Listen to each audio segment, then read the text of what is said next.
A pilot in a haystack. I started with the barn. It's where I would have hidden if I'd been on the run. The barn had the itchy smell of stacked hay and cow poops, and was filled with both. I watched my step as I searched for the airman. Fritz followed me inside, and I sagged. I needed to be alone in case I found the pilot. I couldn't have Fritz or anybody else raising the alarm. I had to lose the kid. Fritz pulled a pitchfork from a wall of farm tools, and before I could think of how to stop him, he jabbed the pointy end into the nearest pile of hay. I flinched, waiting for a cry of pain from the hiding pilot, but nothing came.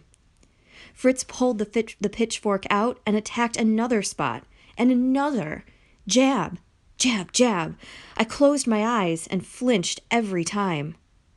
I couldn't stand there and watch, and jabbing at the haystacks was exactly the kind of thing that could keep Fritz busy while I searched the rest of the barn. I just hoped the pilot was somewhere else. A rickety old ladder led up to a loft where more hay was stored, an even better hiding place than the haystacks Fritz was poking. But that meant going up. I held the rung in front of me and closed my eyes. You can do this, I told myself. You have to do this. If that pilot's up there, you have to be the first one to find him. I put a foot on the bottom rung of the ladder, eyes still closed, and my breath came short and quick.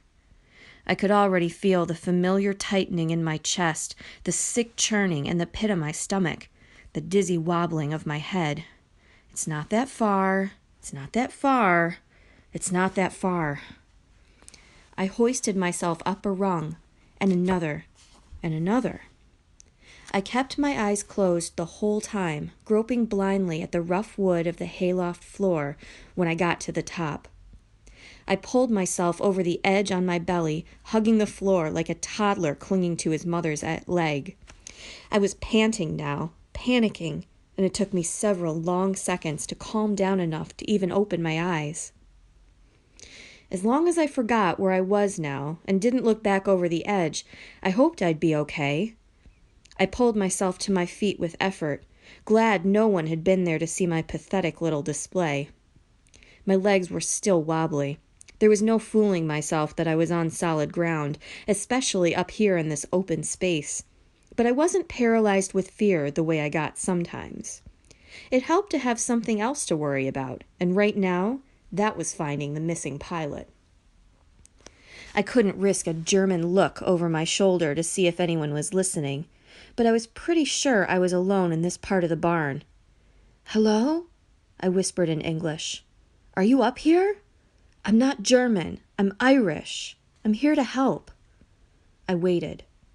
Nothing. That didn't mean he wasn't here. He might be here and not believe me. I'm not sure I'd believe me. What were the chances of an Irish kid finding you in a hayloft in the middle of Germany?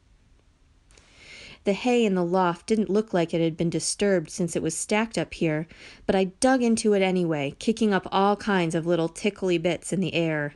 I sneezed again and again. I couldn't stop sneezing.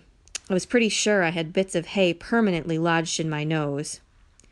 I was also pretty sure the pilot wasn't up here, which meant I'd gone through all that for nothing. And now I had to get back down. I looked warily toward the ladder. I didn't want to look down until I had to, if at all. "Hey, what are you doing?" Fritz asked.